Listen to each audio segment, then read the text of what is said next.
Hey, thanks for being a part of the conversation. Let's do it. Let's play it forward. These are real people, real stories, the struggle to play it forward. Episode number 580 is with the author of the book, Brass and Unity, Kelsi Sheren. Sitting out here in this beautiful state park. What about you? You're probably in a big, beautiful city. I'm actually in New York right now for some press, but I'm from Vancouver. Oh, my God. Oh, I love Vancouver. I love Victoria. I love the Cascades. Oh, my God, the Puget Sound. You come from a part of the world that is just so elegant. It really is. If you're ever up there, don't hesitate to let me know. You know, the fish aquarium alone up there, right there in Vancouver, is just one of the most talked about things even today down here in the Deep South. When you experience that aquarium up there, you take it with you. Yeah, I do my best to not go to anywhere where we hold animals in tanks. Yep. I totally get that.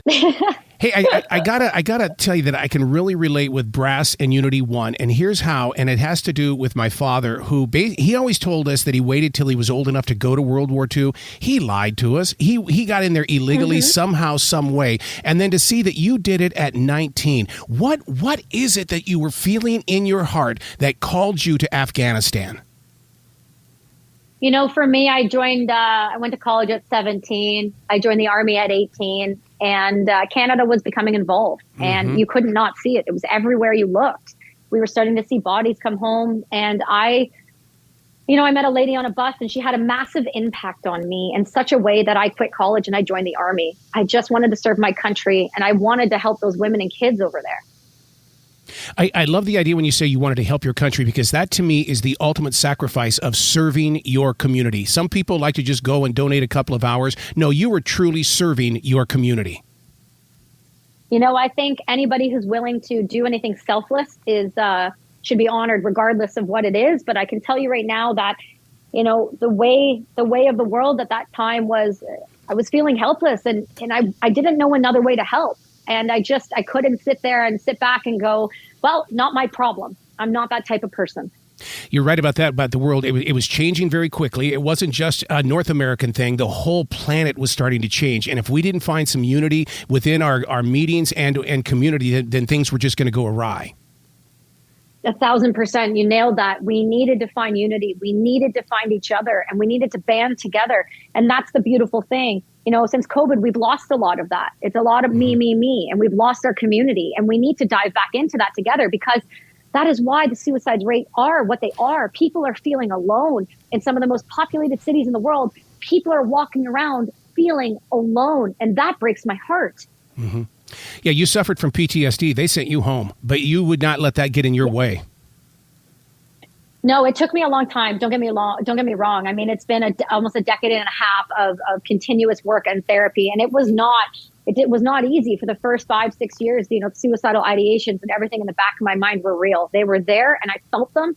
And they almost made me take my own life several times. But I had a community around me, a system around me that wasn't going to let me drown, and no matter what. See, and I'm glad that you talk about that in Brass and Unity 1, because my father, I always thought that he was just an angry man. I just thought, wow, I got to be with the oldest and grumpiest man on the face of the planet until the moments of his final chapters. That's when he started admitting things to us. I'm going, why didn't you show up 30 years ago, dude? You know, that's why I wrote this book. You know, we have to learn from our history, and we don't seem to be doing that right now. We need to learn from our people that have had these experiences. We need people to put pen to paper to tell our stories, because if we don't, we're going to end up like your father, and your grandfather, and all of these people.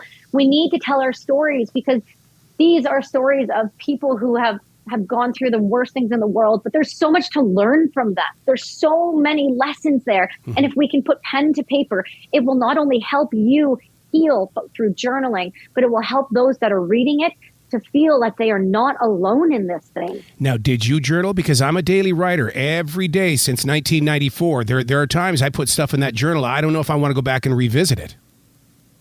100%. I journaling is one of the tools I use. I know so many veterans that use that, and it's really brought them to end up become writers. And I think if more people were to utilize journaling, I think people would be able to take the burden off of themselves for a moment. And if I say to people, they're like, I don't want anybody to ever find it. I don't want anybody to ever see it. Okay, so then at the end of every year, every 6 months, take that journal and burn it. Let it go. Get it off of you. Don't hold on to the weight of it. You know what's so funny, Kelsi, is I talk with many authors who say, don't do that because this book isn't for this generation. It's for 2 and 3 generations from now that are going to want to know what you went through. Absolutely. And I fully agree with that. But if it comes down to journaling from a place of just, I need to get it off my chest, it's too heavy, it's too dark, and you don't want anyone to see that at that moment, that's okay too. It's not your obligation to share that. But what I will tell you is, if you are brave enough, if you are able to hold on to those, that's how things turn into magic. You can keep those. You know, I started writing this book 5 years ago. Mm-hmm. It just came out yesterday. You know, I look back and I go, wow, that book was written from such a dark place, such a heavy place, but it timestamps you, right? And it's okay to know that that was a moment in my life. You don't have to be ashamed of it. You should be proud of those things that you've done, and you should be proud to share those no matter how dark they are, because it shows people that you can heal, you can move forward.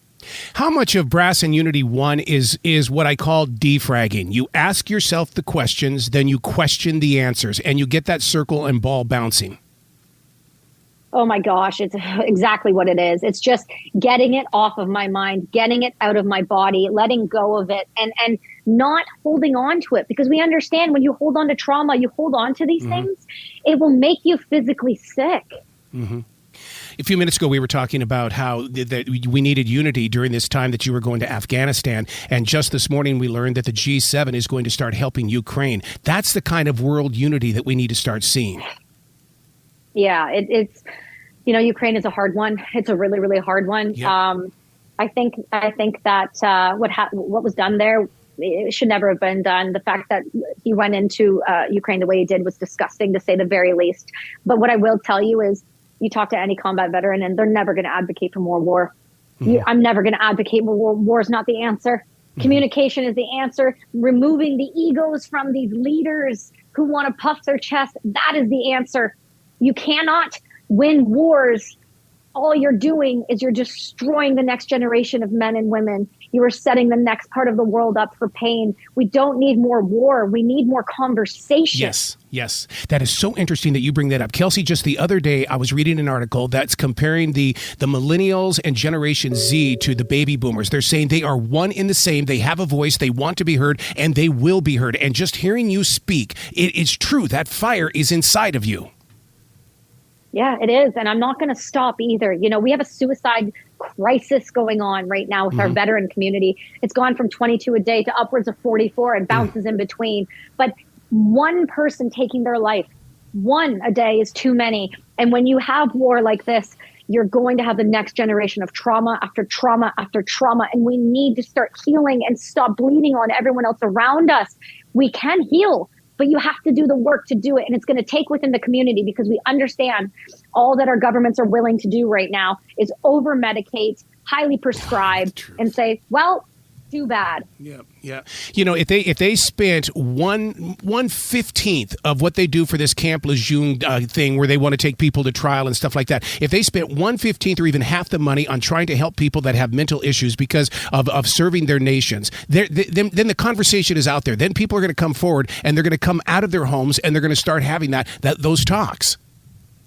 That's right. And you're so right about that. If people felt safe enough to have these conversations, if people felt like the government actually cared about the results, yeah, of course people would come forward. But that's part of our problem, right?